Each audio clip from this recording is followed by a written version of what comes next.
नमस्कार मैत्रिणींनो, आज आपण एकदम खुसखुशीत असे तोंडात टाकताच विरघळणारे पोह्यांचे पापड बनवणार आहोत। तर हे पापड बनवण्यासाठी आपण पीठ मळणारही नाही आणि पापड लाटणारही नाही। अगदी सोप्या पद्धतीने आज आपण इथे झटपट अगदी 15 मिनिटात हे पापड बनवणार आहोत। म्हणूनच मैत्रिणींनो, हा व्हिडिओ तुम्ही संपूर्ण शेवटपर्यंत नक्की बघा, म्हणजे तुम्हालाही अशाच पद्धतीने अगदी झटपट होणारे पोह्यांचे पापड बनवता येतील। आता इथे बघा, हे पापड मी तळून घेतले आहेत आणि हातात जरी हा पापड नुसताच घेतला तरी अगदी त्याचा लगेच भुगा होतो, इतके हे पापड खुसखुशीत तयार झाले। चला लगेच आपण रेसिपीला सुरुवात करूया। तर पोह्यांचे पापड बनवण्यासाठी इथे मी 1 कप जाड पोहे घेतले आहे।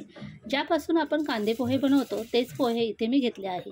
हे पोहे मिक्सरच्या भांड्यामध्ये घालून आता याची आपल्याला बारीक अशी पावडर तयार करून घ्यायची आहे। इथे बघा, मी हे पोह्यांची पावडर तयार करून घेतली आहे। त्यानंतर आपल्याला यामध्ये एक सिक्रेट साहित्य घालायचे आहे, ते म्हणजे आपल्याला साबुदाण्याची पावडर घालायची आहे। आज आपण इथे पोह्यांचे पापड बनवतोय, तर पोहे हे चिकट नसतात, त्याला चिकटपणा नसतो आणि जर आपण यामध्ये साबुदाण्याची पावडर घातली तर साबुदाण्याला कसा चिकटपणा असतो, यामुळे आपण तयार करणारे पापड हे करताना तुटणार नाही। आता यामध्ये आपल्याला सुरुवातीला 1 कप पाणी घालायचं आहे, मिक्सरला फिरून घ्यायचं आहे आणि नंतर परत 1 कप पाणी घालून परत एकदा मिक्सरला हे मिश्रण फिरून घ्यायचं आहे। तुम्ही यासाठी जर मोठं भांडं वापरत असाल मिक्सरचं, तर तुम्ही डायरेक्टली 2 कपसुद्धा यामध्ये पाणी घालून हे मिक्सरला फिरून घेऊ शकता। आता काय करायचं आहे, आपल्याला ज्या भांड्यामध्ये पापडाचं पीठ शिजवायचं आहे ते भांडं इथे घ्यायचं आहे। तर मी आज इथे कढईमध्ये हे पीठ शिजवणार आहे, तर त्यामध्ये आपण मिक्सरच्या भांड्यामध्ये तयार केलेलं पापडाचं मिश्रण घालून घ्यायचं आहे। आता इथे बघा, मिक्सरच्या भांड्याला थोडंसं पीठ चिकटलं आहे, तर ते काढण्यासाठी परत अगदी थोडंसं पाणी घालून मिक्सरला एकदा फिरून घ्यायचं आहे आणि ते यामध्ये ॲड करून घ्यायचं आहे। आता आपल्या ह्या मिश्रणामध्ये आपल्याला मोजून ज्या कपने आपण पोहे घेतले होते त्याच कपनी परत एकदा 3 कप पाणी घालून घ्यायचं आहे। हे पाणी घालताना आपल्याला इथे पाणी रूम टेम्परेचरचंच पाणी वापरायचं आहे, गरम वगैरे इथे पाणी आपल्याला वापरायचं नाही। पाणी घालून झाल्यानंतर व्यवस्थित आपल्याला हे मिश्रण मिक्स करून घ्यायचं आहे एखाद्या पळीने। तर या प्रकारे हे मिश्रण आता चांगलं व्यवस्थित मिक्स करून घेतलं आहे मी। त्यानंतर यामध्ये आपण घालणार आहोत पाव चमचा पापड खार। पापड खार घातल्यामुळे आपले पापड अगदी हलके फुलके तयार होतात। त्यानंतर आपल्याला 1 चमचा यामध्ये मीठ घालायचं आहे। मीठ आपण चवीपुरतं घालायचं आहे आणि सगळं आता हे मिश्रण व्यवस्थित या पळीने मिक्स करून घ्यायचं आहे, म्हणजे पापडाला हे मीठ आणि पापड खार अगदी व्यवस्थित हा लागला जाईल। त्यानंतर आपल्याला गॅस चालू करून ही कढई गॅसवर ठेवायची आहे। गॅसची फ्लेम मीडियम ठेवून आपल्याला हे मिश्रण सतत हलवत 25 ते 30 मिनटं व्यवस्थित शिजून घ्यायचं आहे।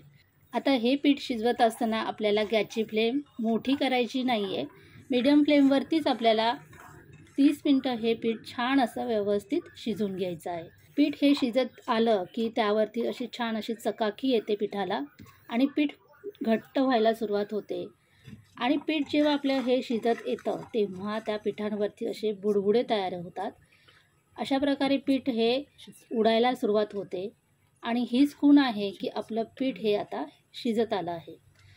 अशा प्रकारे जेव्हा पीठ उडायला लागतं त्यानंतर सुद्धा आपल्याला 5 ते 7 मिनटं हे पीठ परत एकदा छान असं शिजून घ्यायचं आहे। इथे ही गोष्ट आपल्याला लक्षात ठेवूनच पापडाचं पीठ हे छान व्यवस्थित शिजून घ्यायचं आहे। पीठ शिजत आल्यानंतर यामध्ये तुम्ही आवडीनुसार चिली फ्लेक्स टाकू शकता, जिरा टाकू शकता। तर इथे मी फक्त सफेद तीळ घातले आहे। हे मी तिखट पापड बनवणार नाही, अगदी प्लेन पापड बनवणार आहे, म्हणजे कसं लहान मुलंसुद्धा हे पापड आवडीने खाऊ शकतील। तर अशा पद्धतीने पीठ आता शिजलं आहे। गॅस बंद करून घ्यायचा। गॅस बंद केल्यानंतर परत एकदा हे पीठ छान असं व्यवस्थित हलवून घ्यायचं। आता हे पापड आपण एखाद्या प्लॅस्टिकच्या कागदावर घालणार आहोत, तर त्यासाठी आपल्याला हे मिश्रण थोडंसं कोमट करायचं आहे। आता हे पीठ थोडंसं मी फॅनच्या हवेखाली ठेवलं आहे, म्हणजे पटकन हे कोमट होईल। एक प्लॅस्टिकचा कागद अंथरून घेतला आहे, फॅनच्या खालीच घातला आहे आणि अशा छोट्या पळीने अगदी छोटे छोटे पापड आपल्याला असे गोलाकार पसरून घ्यायचे आहेत। छोटे छोटेच आपण पापड तयार करून घ्यायचे, म्हणजे तळायला कसं आपल्याला सोपं जातं। तर इथे अशा प्रकारे सगळे पापड मी प्लॅस्टिकच्या कागदावरती घालून घेतले आहे। 1 दिवस हे आपण फॅनखाली सुकून घ्यायचे, थोडेसे सुकले की ते पलटी करायचे आणि नंतर एक दिवस उन्हात ठेवायचे। तर अशा पद्धतीने इथे माझे पापड छान असे कडक तयार झाले आहेत। लगेचच तुम्हाला मी पापड तळून दाखवते। तेल गरम करून घेतलं आहे आणि गरम गरम तेलामध्ये पापड सोडल्या सोडल्या अगदी मस्त असा हा पापड फुलला जातो। पापडाचं पीठ एकदम व्यवस्थित आपलं शिजलं आहे आणि यामध्ये आपण पापड खार घातला आहे, त्यामुळे आपला पापड छान असा फुलला आहे आणि अगदी खुसखुशीत तयार झाला आहे।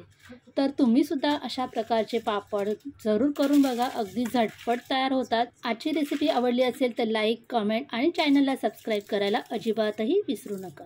आपण पुन्हा भेटूया अशा छोट्याशा रेसिपीमध्ये। तोपर्यंत धन्यवाद।